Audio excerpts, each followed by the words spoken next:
दोस्तों, किसी ने ठीक ही कहा है कि हीरे की परख जौहरी को ही होती है। एक अच्छा जौहरी वही जो उस हीरे को तराश कर उसकी उपयोगिता समझकर उसके रूप को सर्वश्रेष्ठ बना दे। क्रिकेट में भी एक से बढ़कर एक कोच आए जिन्होंने विश्व को कई महान खिलाड़ी दिए। जब सचिन तेंदुलकर एक गेंदबाज बनने यमारा पेस फाउंडेशन गए तो उस वक्त वहाँ के मुख्य डेनिस लिली ने उन्हें एक बल्लेबाज बनने की हिदायत दी, क्योंकि एक पेसर के लिए उनका कद काफी कम था। परिणाम स्वरूप अपनी बल्लेबाजी पर काम कर सचिन क्रिकेट के भगवान बन गए। ठीक वैसे ही जब एक 14 वर्षीय विकेट कीपर को उसके कोच ने कीपिंग छोड़ गेंदबाजी पर फोकस करने को कहा तो वह खिलाड़ी आगे चलकर विश्व के सबसे तेज गेंदबाजों में शुमार हुआ। अपनी खोखार गेंदबाजी से कई बल्लेबाजों की बखिया तोड़ी, कुछ के स्टंप्स उखाड़ फेंकी तो कुछ के मन में खौफ बन गया। कुछ ऐसी ही कहानी है हमारे आज के नाइटमेयर फॉर बैट्समैन के इस एपिसोड की। जिस दौर में खिलाड़ी पैसे और फ्रेंचाइजी लीग को तवज्जो देते हैं, इस दिग्गज ने काफी समय से ना ही आईपीएल या बीबीएल ऑक्शन में अपना नाम दिया और ना ही कोई मुकाबला खेला। 2015 और 2019 के विश्व कप में लगातार सर्वाधिक विकेट लेने का कारनामा करने वाले मिचेल स्टार्क इस वक्त दुनिया के सबसे घातक और तेज गेंदबाज हैं, जो अपने दम पर ऑस्ट्रेलिया को मैच जिता देते हैं। साथ ही दिग्गज तेज गेंदबाज Brett Lee, Shaun Tait, Mitchell Johnson के बाद प्योर फास्ट बॉलिंग की धरोहर को संभाल रहे हैं। तो चलिए आज के इस एपिसोड में बात करते हैं मिचेल स्टार्क के जीवन और उनसे जुड़े कुछ रोचक किस्सों के बारे में। मिचेल आरोन स्टार्क का जन्म 30 जनवरी 1990 को ऑस्ट्रेलिया के न्यू साउथ वेल्स क्षेत्र के बॉलखाम हिल्स में हुआ। उनके बड़े भाई ब्रेंडन स्टार्क एक ऑस्ट्रेलियन ओलंपिक हाई जंपर हैं। उन्होंने अपनी पढ़ाई होमबुश बॉयज हाई स्कूल से की। स्टार्क को बचपन से क्रिकेट से बहुत प्यार था। उन्होंने महज 9 साल की उम्र में अपने स्कूल और नॉर्दर्न डिस्ट्रिक्ट की ओर से क्रिकेट खेलना शुरू कर दिया। इसके अलावा वे सिडनी के बरेला स्पोर्ट्स क्लब से भी जुड़ गए। ताज्जुब की बात तो ये है कि उस वक्त स्टार्क एक विकेट कीपर के तौर पर खेला करते थे, जो साथ में थोड़ी बहुत गेंदबाजी भी कर लिया करता। मगर फिर उनके कोच के कहने पर 14 वर्षीय स्टार्क ने कीपिंग छोड़ दी। तब उनका रुझान गेंदबाजी में अधिक होने लगा और वे एक तेज गेंदबाज बने। 6 फुट 6 इंच की लंबी चौड़ी कदकाठी के इस खिलाड़ी ने मात्र 19 साल की उम्र में 2009 में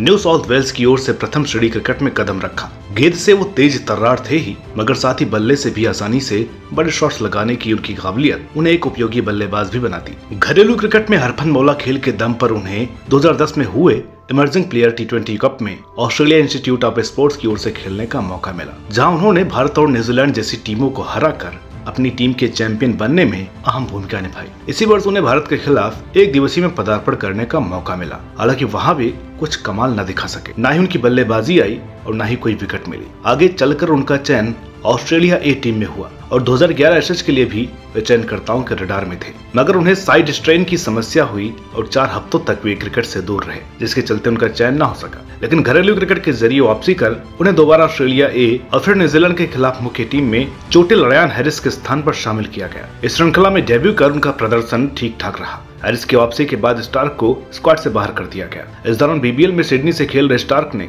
मैच जिताऊ प्रदर्शन कर दोबारा टीम का दरवाजा खटखटाया और पैटिंसन के चोटिल होते ही भारत के खिलाफ मैच में उन्हें मौका मिला, जहां अपनी घातक स्विंग से 4 विकेट झटक उन्होंने कमाल की गेंदबाजी की। मगर इसके बावजूद उन्हें टीम से बाहर कर दिया गया। अपने करियर के शुरुआती 2-3 साल तो वो टीम से अंदर बाहर होते रहे और कुछ खास छाप छोड़ने में असफल रहे। जब वे टीम में चुने जाते तो बार बार चोटिल होकर टीम से बाहर हो जाते। भले ही वे घरेलू क्रिकेट में कोहराम मचा रहे थे, लेकिन अंतर्राष्ट्रीय स्तर पर अपना नाम बनाना अभी भी बाकी था। 2012 चैंपियंस लीग में सिडनी सिक्सर्स की ओर से खेलने वाले स्टार्क ने 14 विकेट लेकर अपनी टीम को विजेता बनाने में अहम भूमिका निभाई।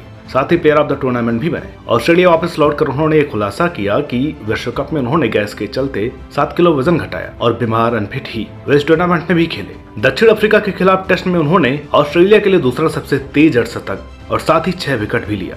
गजब के फॉर्म में होने के बावजूद बार बार उन्हें महत्वपूर्ण मुकाबलों से पहले ड्रॉप करना काफी विवादास्पद भी होता। अब क्योंकि इस वक्त वे तीनों प्रारूपों में खेलने वाले अकेले कंगारू गेंदबाज थे, तो उनके वर्कलोड को ध्यान में रखकर उन्हें आराम दिया जाता। लेकिन इसके बावजूद वे कुछ ही समय में बार बार चोटिल हुए। एक बार तो उन्हें अपने पांव की सर्जरी तक करानी पड़ी। भारत के खिलाफ टेस्ट में वे बड़ा विश्व रिकॉर्ड बनाने में मात्र 1 रन से चूक गए। वे 99 रन बनाकर धोनी के चक्रव्यूह में फंस गए। उनकी चोट अधिक न बढ़े इसलिए उन्हें सर्जरी के लिए ऑस्ट्रेलिया भेजा गया, जहां पता लगा स्टार के पांव की एक और हड्डी टूट चुकी थी। उन्होंने खुलासा किया कि वे काफी समय से दर्द में रहकर पेन किलर्स और इंजेक्शन के ही सारे मैच खेले जा रहे थे। इसे नादानी कहें, बेवकूफी या देश के लिए अधिक से अधिक मैच खेलने का उनका जुनून, लेकिन इससे इन्हें काफी क्षति पहुंची और ऐसा लगने लगा कि उनका करियर चोटों से ही खत्म हो जाएगा। इसी के चलते उन्हें कुछ समय बाद पीठ में भी चोट लगी। महीनों क्रिकेट से बाहर रहे स्टार्क को एक थकेला गेंदबाज भी कहा गया, जो कुछ ही समय में चोटिल हो जाता है। इसके बाद स्टार्क ने न केवल अपने फिटनेस पर काम किया, बल्कि खुद का वर्कलोड मैनेज करने, अपने देश के लिए और मैचेस खेलने के लिए उन्होंने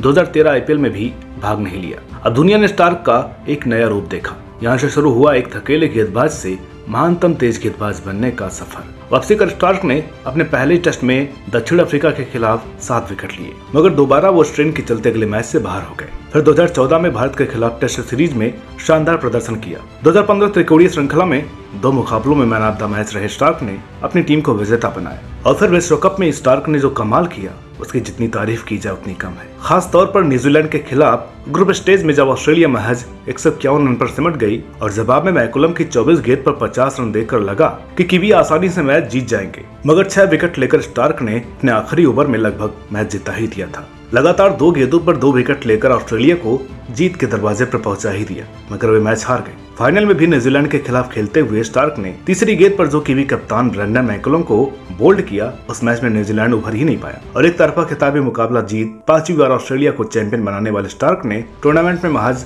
10 की औसत और विश्व कप इतिहास में सर्वश्रेष्ठ 17.5 के स्ट्राइक रेट से 22 विकेट लिए और प्लेयर ऑफ द टूर्नामेंट बने। इस वक्त वे विश्व के नंबर 1 गेंदबाज भी बने। लेकिन कुछ समय बाद इंग्लैंड के खिलाफ एशेज में उनके पांव की हड्डी की पुरानी चोट फिर से उभर आई और पहले से भी अधिक गंभीर हो उठी, जिसके इन्फेक्शन और दर्द को रोकने के लिए उन्हें इंजेक्शन का सहारा लेकर खेलना पड़ा। भले ही उन्हें इस वर्ष कई चोटों ने परेशान किया, लेकिन इसके बावजूद उन्होंने 2015 में 46 टेस्ट और 41 ODI विकेट लिए। यह स्टार्क की मानसिकता, दृढ़ता और जिंदा दिली को दर्शाता है, जो दर्द में कराने के बावजूद देश के लिए खेलते ही गए। 2016 के बाद स्टार्क ने अपने देश को सबसे ऊपर रखने का फैसला किया और जिस दौर में खिलाड़ी पैसे और फ्रेंचाइजी लीग को तवज्जो देते हैं, इस दिग्गज ने पिछले 6 सालों से ना ही IPL या BBL ऑक्शन में अपना नाम दिया और ना ही कोई मुकाबला खेला, और ये जानने के बावजूद कि ऑक्शन में उन्हें अच्छी खासी रकम मिलती है, यही इन्हें बाकी खिलाड़ियों से भी महान बनाता है। 2016 में न्यूजीलैंड के खिलाफ टेस्ट में स्टार्क ने न केवल अपने करियर की, बल्कि टेस्ट क्रिकेट के इतिहास की सबसे तेज 160.4 किलोमीटर प्रति घंटे की रफ्तार से गेंद डाली, जो आज तक भी रिकॉर्ड है। लेकिन दुर्भाग्यवश फ्लैट पिच होने के कारण उन्हें काफी ओवर गेंदबाजी करनी पड़ी, जिससे उनके पांव में फिर से स्ट्रेस फ्रैक्चर आ गए। पहले वे डे नाइट टेस्ट के पहले दिन मैदान से बाहर हो गए और इंजेक्शन लिए, मगर बाद में इसकी सर्जरी करानी पड़ी, जिसके चलते वे 2016 T20 विश्व कप न खेल सके। चाहे वे कितनी भी चोटों से घिरे रहे, मगर विश्व कप में वे सदा अपने प्राइम फॉर्म में आ जाते हैं। 2019 विश्व कप में स्टार्क ने दोबारा अपना जलवा बिखेरा। उन्होंने टूर्नामेंट में सर्वाधिक 27 विकेट लिए, जो कि एक विश्व कप में सबसे अधिक विकेट लेने का रिकॉर्ड है। इस दौरान उन्होंने मात्र 77 मैचों में सबसे तेज 150 ODI विकेट पूरे किए। 2021 में वे T20 में 50 विकेट लेने वाले पहले कंगारू गेंदबाज बने। साथ ही विश्व कप जीतने वाली ऑस्ट्रेलिया का हिस्सा रहे। उन्होंने 9 विकेट झटके। इसी वर्ष एशेज में स्टार्क ने अपने हरफनमौला खेल से दोबारा प्रभावित किया और 155 रन बनाकर 19 विकेट भी लिए। फिलहाल ये चैंपियन खिलाड़ी ऑस्ट्रेलिया के लिए 2022 T20 विश्व कप टीम का एक ट्रम्प कार्ड है, जिसके कंधों पर तेज गेंदबाजी का पूरा दारोमदार रहेगा। अभी तक अपने करियर में उन्होंने 71 टेस्ट, 90 एक दिवसीय और 53 T20 में क्रमशः 287, 206 और 69 विकेट लिए हैं। वहीं IPL में वे RCB की ओर से खेल चुके हैं। 2014 IPL में उनकी और पोलार्ड की खूब तू मैमे भी हुई थी, जिसके चलते उन्हें 75% मैच फीस का जुर्माना भी लगा। तो दोस्तों, ये थी कहानी इस समय के सबसे घातक और खोखलार तेज गेंदबाज मिचेल स्टार्क, जिन्हें उनकी ही टीम के खिलाड़ी उन्हें नेट्स में खेलना नहीं चाहते। आज की वीडियो में इतना ही। आशा करते हैं कि आपको ये वीडियो पसंद आई होगी, क्योंकि इस वीडियो की डिमांड आप लोग काफी दिनों से कर रहे थे। आगे भी आप सभी के डिमांड्स पर वीडियोस आते रहेंगे। अगर ये वीडियो अच्छी लगी हो तो प्लीज इसे लाइक करें, शेयर करें और चैनल पर नए हो तो प्लीज इसे सब्सक्राइब करना ना भूलें। मिलते हैं आपसे अगली वीडियो में एक और नई दिलचस्प कहानी के साथ। तब तक के लिए नमस्कार।